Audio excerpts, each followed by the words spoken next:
Well, here we are again, folks. Boy, the time is gone, and we're back up again another day.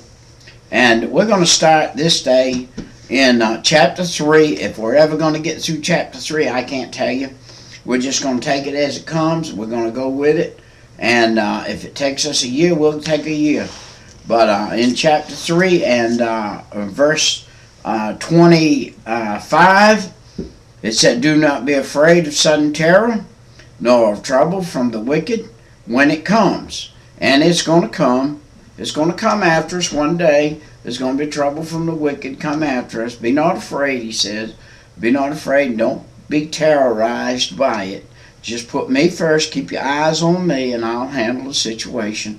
That's what God says in these Proverbs. And he said, "Nor of trouble from the wicked when it comes." You see where that trouble's going to come from. It's going to come from the wicked.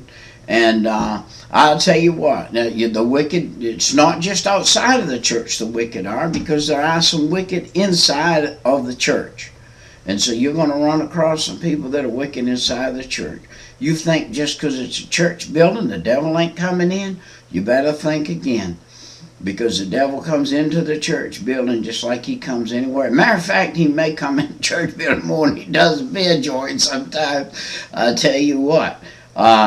So you're going to have that trouble. And in verse 26 of chapter 3 now, it said, "The Lord will be your confidence and will keep your foot from being caught." The Lord's going to be your confidence. I'm going to tell you, I've been saved 40 years, and 40 years, even now in this depression age and time, we're caught in a dilemma of a lot of people, our neighbors losing their houses and whatnot, but God help me be secure for this time in my life. Do I have a lot of money? No, but I'm secure.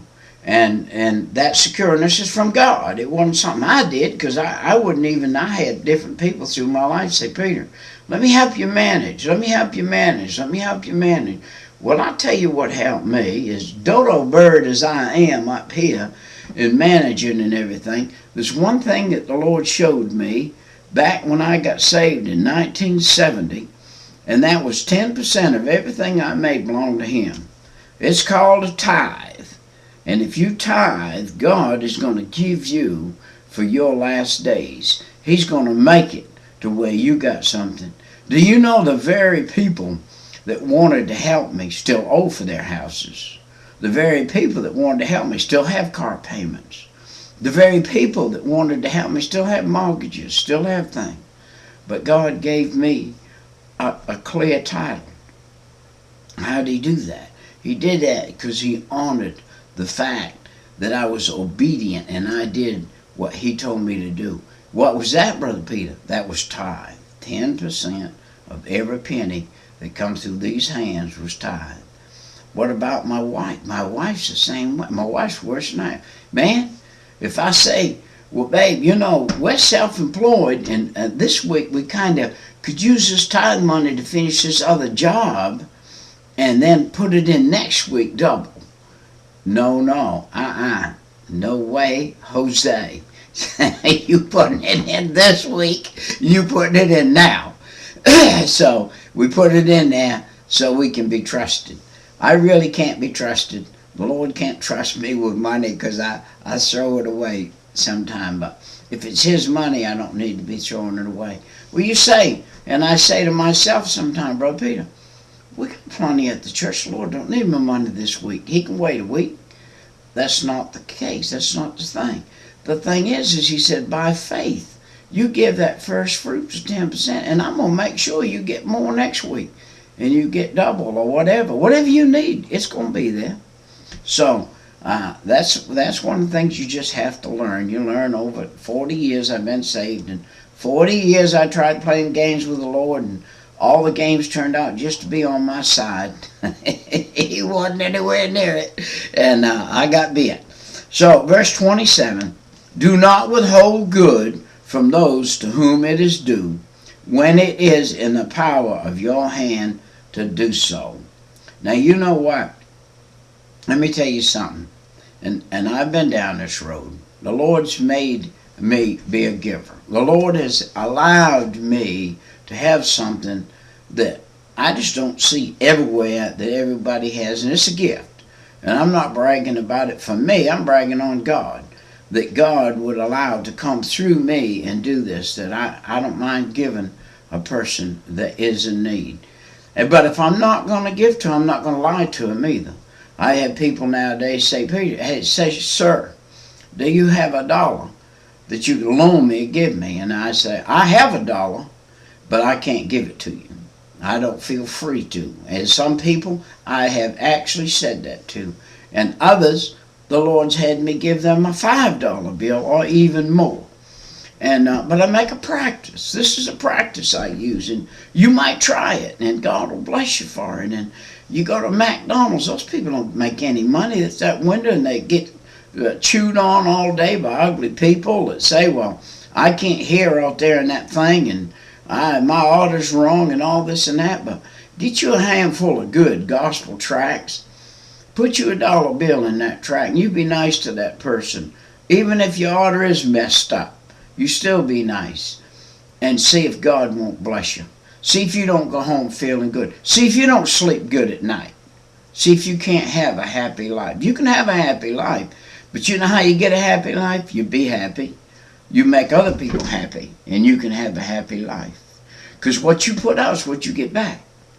If you're going to put out a sourpuss face and pooch lips all day long and ugly to people, then you're going to go home that way, feeling that way. You come in, you're going to do the same thing with your wife. I tell you, fellas, y'all come home like that, you don't deserve a wife. You don't deserve to have a good woman if you're going to be that kind of person. You need to come home, if you anything you need to do, you need to be pleasant to that woman. If God gave you a good woman, you need to be pleasant to her. And lady, the same thing. If you got a good man, you need to be pleasant to him. Unpleasantness doesn't breed anything but more unpleasantness. But pleasantness breeds pleasantness. So you need to, if you get in these Proverbs and read these things, you can see the antidote. He gives the first part of the proverb, and he said, if you act this way, this is what you get. And if you act this way, this is what you get. If you sow the wind, you reap the whirlwind. And if you sow to the good, you reap good. So be careful. I used to fly kites a lot. It's important. The balance is right. It's important. You have the right amount of tail on that kite, or that thing's not going to fly right. That's the same way with life. You got to put a balance in your life. You got to come home pleasant. I don't care what kind of day you had at work. I don't care if you had a rough day. You ain't got a right to bring it home and throw it on your wife. And wife, you ain't got a right to bring it home and throw it on your husband. And both of you put together ain't got a right to put it on your children. So y'all need to get in the book. This is all I can tell you, folks. Get in the book. Get it in your heart. And it'll come out of your head eventually. I'm 40 years in the book, and I'm still got things I'm getting in my head and learning. So let's look at the next verse 26. It said, for the Lord will be your confidence and will keep your foot from being caught. Man, ain't that good? And listen, that's not good English, but that's a good saying. That is really good. God's going to keep your foot from getting caught. He's going to keep you now from getting down in there and being in a bad place if you'll just stick with Him. Just stick with the book. There's a big problem right here for most people. They ain't even got in the book yet. They hadn't opened it up. They hadn't even read about Genesis yet. They don't even know God created the earth. They still think that they come from a monkey. Well, I got news for you guys. My grandmother wasn't a monkey. And my mother sure wasn't a monkey. And my great-grandfolks weren't monkeys either.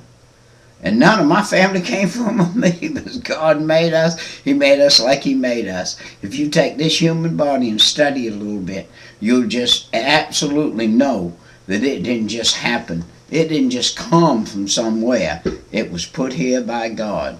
That He created it. He firmly put it together. He was happy with it. He wasn't unhappy with it. He made Adam the first spoke that He made him.